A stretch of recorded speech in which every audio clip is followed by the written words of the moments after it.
Halo teman-teman, selamat datang kembali di LNF Trilogy. Kali ini kita akan membahas sebuah film yang berjudul Circle. Film ini mengisahkan 50 orang dari berbagai latar belakang, usia, ras, dan juga kondisi yang berbeda, yang tiba-tiba terjebak di sebuah ruangan misterius. Sebelum kita masuk ke dalam isi ceritanya, jika kalian suka dengan video ini, jangan lupa untuk subscribe dan juga like. Dan makasih untuk dukungan kalian selama ini. Tanpa berlama-lama lagi, mari kita masuk ke dalam alur ceritanya. Film dibuka dengan sekelompok orang yang terbangun di ruangan gelap, berdiri diam di dalam lingkaran merah yang bercahaya. Mereka terlihat bingung dan juga ketakutan. Seorang perempuan yang tersadar lebih dulu mencoba melangkah keluar, tetapi tiba-tiba terdengar suara alarm keras. Dia segera mundur, menyadari bahwa setiap gerakan di luar batas lingkaran akan memicu peringatan. Kebingungan berubah menjadi kepanikan saat seorang pria menyadari ada sebuah benda asing di tengah ruangan. Sebuah mesin misterius yang mengeluarkan listrik. Tak lama kemudian, seorang perempuan yang mencoba melarikan diri terkena sengatan listrik dan tewas seketika. Orang-orang di ruangan itu terkejut dan semakin ketakutan. Satu persatu mereka mulai menyadari bahwa setiap 2 menit seseorang akan mati. Tak hanya itu, mayat mereka juga menghilang secara misterius, seolah ditarik oleh sesuatu yang tak terlihat. Dan situasi semakin menegangkan saat seorang pria asing menyadari bahwa mereka sebenarnya bisa mengendalikan siapa yang akan mati selanjutnya. Caranya dengan memilih target menggunakan panah yang muncul di lingkaran tempat mereka berdiri. Di tengah kekacauan itu, ada seorang wanita hamil dan mulai menyadari pola permainan itu. Dia menjelaskan bahwa siapapun yang mendapatkan suara terbanyak dalam voting akan langsung dieksekusi oleh mesin tersebut. Pemilihan dilakukan dengan mengepalkan tangan dan panah akan menunjukkan target yang dipilih. Orang-orang di sana lalu mulai bereksperimen, mencoba memahami aturan permainan itu. Mereka berpikir, bagaimana jika tidak ada yang memilih siapapun? Apakah itu akan menghentikan mesin?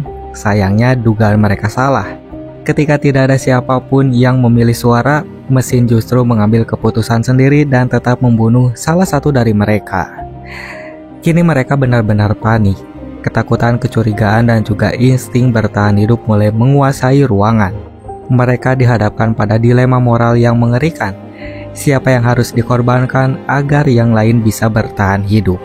Lalu seorang pria muda mengusulkan strategi untuk mengulur waktu dengan memilih para lansia terlebih dahulu sambil mencari cara untuk keluar. Namun usul ini segera memicu perdebatan sengit. Beberapa orang menganggapnya sebagai solusi praktis, sementara yang lain melihatnya sebagai tindakan tidak manusiawi. Sayangnya tidak ada ide lain yang lebih baik.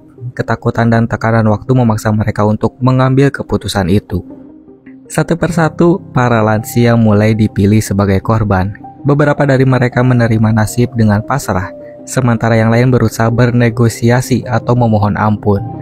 Salah satu pria lansia yang panik karena tahu dirinya akan menjadi sasaran berikutnya mencoba mengarang cerita bohong. Ia mengklaim bahwa pelakunya adalah alien besar berwarna hijau yang mirip orang Cina. Sebuah kebohongan yang langsung disadari oleh semua orang. Namun usahanya sia-sia. Waktu terus berjalan dan dia tetap menjadi korban berikutnya. Setelah semua lansia tewas, mereka mulai mencari target baru. Beberapa orang menunjuk seorang perempuan yang baru saja sembuh dari kanker. Ini kembali memicu perdebatan moral. Apakah seseorang yang sudah berjuang melawan penyakit berhak mendapat kesempatan hidup lebih lama? Seseorang pria yang terus berbicara mendesak agar perempuan itu dipilih, tetapi argumennya malah berbalik padanya. Akhirnya dialah yang menjadi korban berikutnya.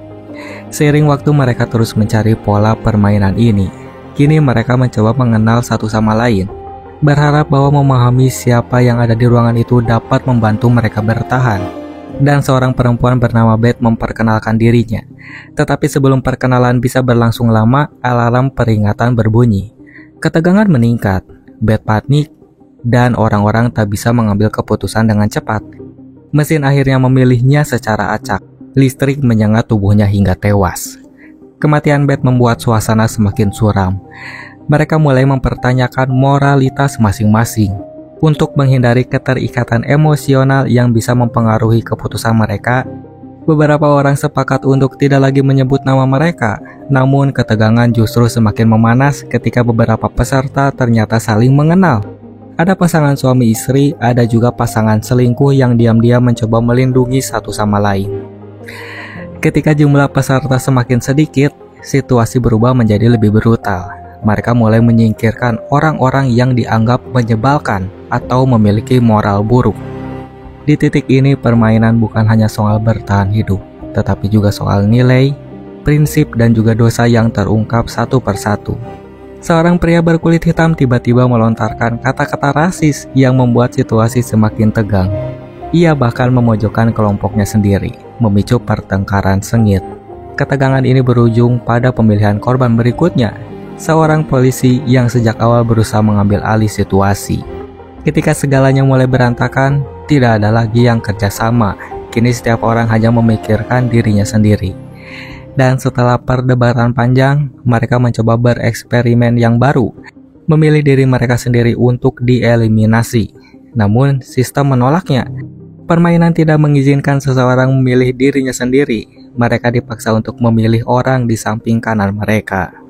Setelah percobaan pertama, seorang pria tewas. Percobaan kedua menghasilkan seri antara seorang pria berkacamata dan seorang perempuan hamil. Barulah saat itu mereka benar-benar menyadari tujuan akhir permainan ini. Hanya ada satu pemenang yang bertahan hidup. Menyadari kenyataan itu, ketegangan meningkat. Beberapa orang mulai mengincar perempuan hamil dan anak kecil di sampingnya. Jika hanya satu yang boleh selamat, mereka adalah ancaman bagi peluang orang lain untuk hidup. Namun ini memecah kelompok menjadi dua kubu. Mereka yang ingin melindungi perempuan hamil dan anak kecil, serta mereka yang ingin menyingkirkan mereka demi bertahan hidup. Di tengah ketegangan, seorang pria mengusulkan agar ada yang rela mengorbankan diri untuk memperlambat waktu pemilihan. Seorang anak laki-laki berusia 16 tahun, bernama Saun, mengajukan diri karena ia tidak ingin menjadi pembunuh. Namun, sebelum ia sempat melangkah maju, seorang pria tua menggantikannya. Setelah pria tua itu mati, Saun tetap pada keputusannya dan menjadi korban berikutnya. 3 orang sudah mengorbankan nyawa mereka, tetapi permainan terus berlanjut. Dan saat frustasi mulai melanda, seseorang pria berjas hitam yang meragukan keberadaan Tuhan mulai melontarkan kemarahannya. Ia mengejek mereka yang beriman, mengatakan bahwa mereka seharusnya menuankan mesin ini karena ia yang menentukan hidup dan mati. Perkataannya memicu kemarahan, dan seseorang memilihnya. Tetapi hasilnya justru membunuh gadis berbaju hijau yang berdiri tak jauh darinya. Seolah tidak puas dengan apa yang terjadi, ia mulai menuduh seseorang perempuan di sampingnya dan terus berbicara tentang Tuhan, memicu perdebatan baru. Perempuan bernama Christina menangis, tetapi kemarahannya semakin menjadi-jadi, dan pada akhirnya pria berjas hitam itu pun tewas. Mesin kemudian meminta sukarelawan dari kalangan anak muda, dengan alasan bahwa orang dewasa memiliki tanggung jawab terhadap keluarga mereka. Namun sebagian besar anak muda menolak. Mereka masih ingin hidup. Mereka punya impian, rencana pernikahan dan masa depan yang belum mereka jalani. Dan saat perdebatan ini berlangsung, seorang pria berkemeja putih tiba-tiba mulai memojokkan seorang perempuan lesbi di ruangan itu. Dengan nada penuh penghakiman, ia menyebut bahwa mereka yang dianggap berdosa harus disingkirkan terlebih dahulu. Ia mencoba meyakinkan yang lain bahwa mengorbankan mereka yang berdosa adalah keputusan yang adil. Namun siapa yang berhak menilai dosa orang lain? Orang-orang pun mulai kehilangan kesabaran. Pria berkemeja putih itu akhirnya menjadi target berikutnya. Ia tewas dalam pemilihan karena orang-orang tidak menyukai cara pandangnya yang fanatik. Dan saat jumlah mereka semakin menipis, kebingungan kembali melanda. Jika hanya satu orang yang boleh selamat, maka seseorang harus rela mati. Apakah anak kecil itu, perempuan hamil itu, atau ada yang mau berkorban? Keputusan akhir harus segera dibuat. Tidak ada pilihan lain. Seseorang harus dikorbankan agar hanya satu yang diselamatkan. Lalu sesaat itu mesin menunjukkan hasil yang sama pada sepasang kekasih selingkuh. Menyadari bahwa mereka tidak bisa hidup bersama, keduanya memilih mati bersama. Sebuah akhir yang ironis. Kisah cinta yang berakhir tragis di tengah permainan mematikan. Kini ruangan benar-benar terbagi menjadi dua kubu yang berperang. Kelompok yang ingin melindungi perempuan hamil dan anak kecil, serta mereka yang menganggap mereka sebagai ancaman untuk bertahan hidup. Kedua pihak mulai memperebutkan suara terbanyak. Mereka mengumpulkan pendukung, merayu, mengancam, dan juga menekan orang lain untuk memilih sesuai kehendak mereka. Seiring waktu, satu persatu orang terbunuh. Ketika pesaing semakin sengit, seorang marinir yang berpihak pada kelompok pelindung mulai mengambil tindakan drastis. Ia mengancam seorang pria bernama Cray dengan membunuh istrinya jika ia tetap menolak melindungi perempuan hamil dan juga anak kecil. Namun, ancaman itu malah membuka rahasia besar. Ternyata Cray dan istrinya bukan pasangan sungguhan. Saat diminta menyebutkan nama suaminya, perempuan itu gagal menjawab. Kebohongan mereka terbongkar. Akhirnya pria itu tewas dalam pemilihan berikutnya. Dengan jumlah mereka yang semakin sedikit, persaingan suara semakin sengit. Orang-orang yang tersisa berusaha mempengaruhi satu sama lain demi bertahan hidup. Saat itu mesin tiba-tiba membunuh 4 orang sekaligus. Di tengah kekacauan, seorang pendeta mengorbankan dirinya untuk mengulur waktu. Kini hanya 6 orang yang tersisa. 3 pria, seorang perempuan hamil dan juga anak kecil. Pemilihan berikutnya membunuh seorang perempuan yang sebelumnya berbohong, menyisakan 5 orang di ruangan itu. Namun seorang pria berbaju hitam menyadari sesuatu. Ada seorang pria tua berkemeja yang tidak pernah memilih siapapun. Ia hanya diam, bertahan dan selamat sejauh ini. Sebuah keberuntungan atau strategi. Namun keberuntungannya tidak bertahan lama. Pada pemilihan berikutnya ia akhirnya tereliminasi. Kini hanya 3 orang yang tersisa. Seorang pria, perempuan hamil, dan anak perempuan. Mereka akhirnya menyadari sesuatu yang mengerikan. Mereka bukan bagian dari permainan biasa. Mereka adalah objek penelitian dari entitas asing. Para alien menculik mereka, memaksa mereka membunuh satu sama lain, sekaligus menguji bagaimana manusia mengadili sesamanya. Hanya 1 orang yang bisa keluar dari ruangan itu. Pria berbaju hitam mencoba meyakinkan kedua perempuan itu untuk mengorbankan diri agar setidaknya 1 orang bisa bertahan hidup. Setelah lama terdiam, anak perempuan yang bernama Katie akhirnya maju. Sambil menangis ia melangkah keluar lingkaran. Namun saat yang bersamaan, pria berbaju hitam memilih perempuan hamil. Keduanya pun tewas. Atau setidaknya begitulah yang ia kira. Namun permainan belum berakhir. Janin dalam kandungan perempuan hamil masih dianggap sebagai peserta permainan. Ia tahu apa yang harus dilakukan. Dalam keputusan terakhir, ia memilih janin tersebut dan semuanya pun berakhir. Lalu ia terbangun di tepian sungai, matanya menatap ke langit.